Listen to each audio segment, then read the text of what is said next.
Kemi, thank you so much for giving us your time today to talk to the viewers of The Independent. You mentioned Nigel Farage. Can I ask if you are still braced for any more defections to his party? Well, what I have said is that he's doing my spring cleaning. If people don't want to be in the Conservative Party because they don't like the policy, I understand. If they want to leave the Conservative Party because they're drama queens and they want to go to the place where the other drama queens are congregating, that's absolutely fine. What I'm leading now is a party that's very united in its focus about changing direction, thinking about the younger generation, thinking about the future and solving the mess that we're in. I guess I'm asking, if it's spring cleaning, how clean is your house? I think it's a lot cleaner now. That's what it's a lot cleaner now. And a lot of people, a lot of commentators have spoken about how they think you seem much more confident in the chamber. There's definitely been an increase for your party in the opinion polls. What do you think has changed? Has it been a bit of let Kemi be Kemi? Some people say that. I think it's just time. In any new job, it takes time to figure out how do we do this. I've never been in opposition before. I'd only been in government. It's a completely different beast. But I think also early on, I was actually taking the time to go out to the country, no cameras, no media, talk to people, find out what they think. And the minute people saw a change was when I had come out with a new direction, the conference speech, the budget after that. It's a lot easier also to oppose when you know what it is you're opposing. And quite early on, Labour was still very new. People hadn't seen so much of what they brought out. But now, on the economic statistics, a lot of things are going backwards. The family farms tax, the grooming gang scandal, the Mandelson files. There is something to oppose now. When they're brand new, it's actually quite hard to do that. And it's going to keep getting better, I say, because every day my policy renewal program will be coming up with things like the changes to student loans that show people that we are not just different from Labour, not just different from Reform, we are also different from the Conservative Party that they kicked out in 2024. And that's why a lot of those people are leaving, because they don't belong in today's Conservative Party. When do you think that you might then see the benefits of that electorally? Are you hoping that you'll see the benefits of that in May? I'm certainly hoping so. We'll be fighting for every vote. But, history shows that the last oppositions were 14 years, 13 years, and 18 years. I'm trying to do this in 4 years. It is a very difficult task. I'm up to it. But what I'm not doing is allowing setbacks to stop me from the long-term strategy, which is working. It's a very different political environment now. It's multi-party. It's not just Reform. It's the Greens as well. Liberal Democrats still there as a protest vote. Labour not doing very well. It's very, very mixed. In Wales, there's Plaid Cymru on the table. In Scotland, there's the SNP. There is a smorgasbord of parties. And what I need people to understand is, what do you get with Conservatives? And this policy, this New Deal for young people, this change to student loans, is showing that we have a fiscally responsible Conservative Party that finds the money and actually does the hard thinking, not just noise making and trying to get clickbait, but actually finds the money to do the things that will make a real difference to people's lives. And it's not just young people, I think, who will recognise that. It's also their parents. I get more complaints from parents who are worried about the future than young people, actually. I did want to ask you about the Prime Minister, because obviously your party has a very strong line on Chagos. But setting aside the specifics of the policy, and as somebody who wants to be Prime Minister, does any part of you feel a little bit sorry for the Prime Minister when the President of the United States seems to be changing his position on this? So I used to feel sorry for the Prime Minister because I have seen from being in government that being Prime Minister is a very difficult job. But you have to want it for the right reasons. You can't just want it so you can call yourself the Prime Minister. It is not an award.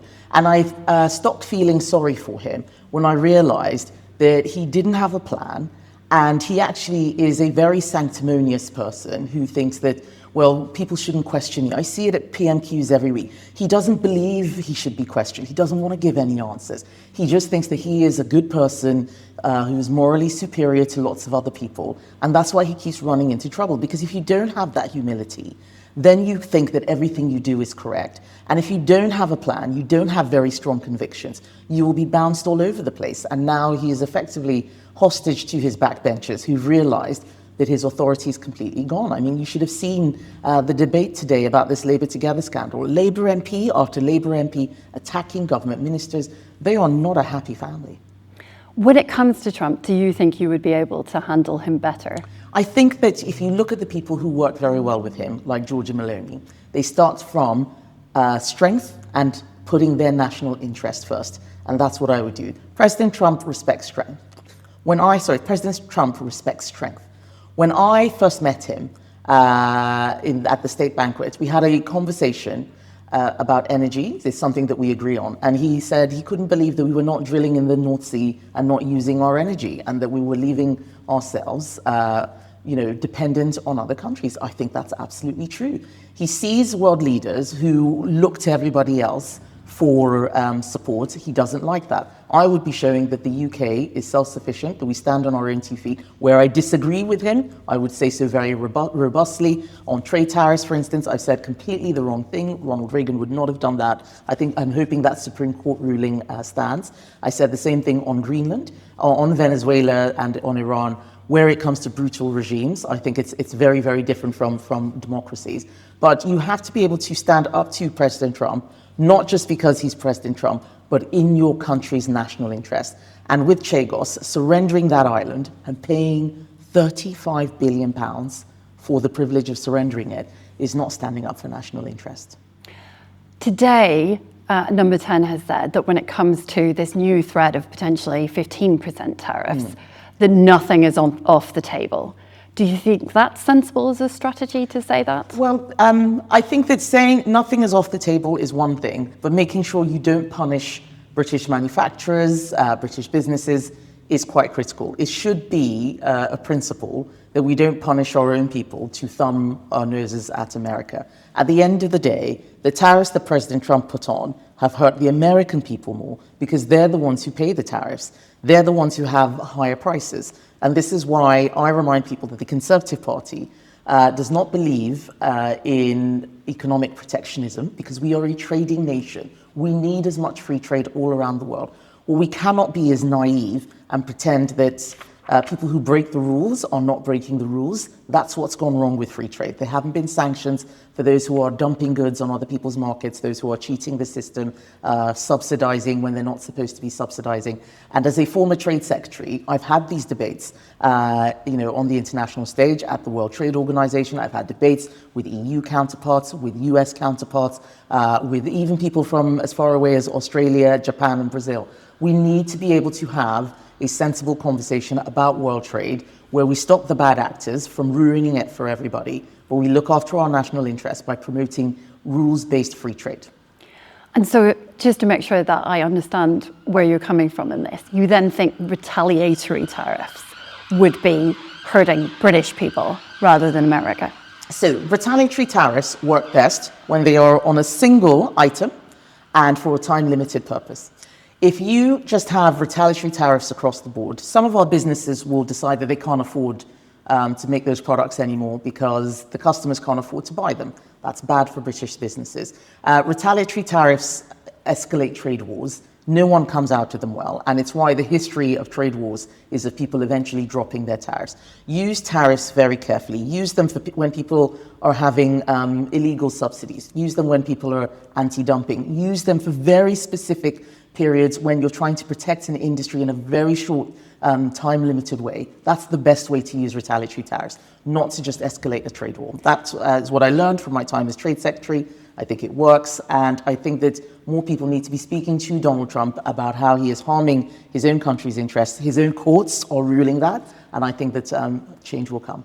And one final question, if I may. Do you think that MPs should investigate things around Andrew Mountbatten-Windsor, such as his time as a trade envoy? So I think it's right that everything is looked at. I think the police are the right people to carry out that investigation.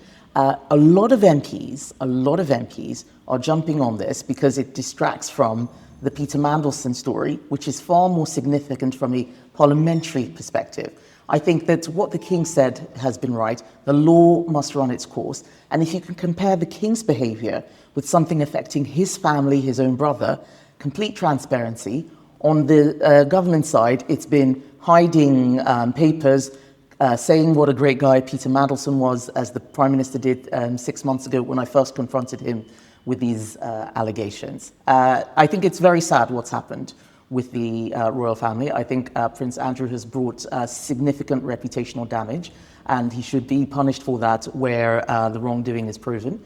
But I am also a monarchist. I think we have an amazing royal family. I think that His Majesty has led on this issue in an exemplary fashion. And I support the family overall. I think that they're in a very difficult position, and people shouldn't forget the human angle of that. That's great, Kemi. Thank you very much. All right, thank you.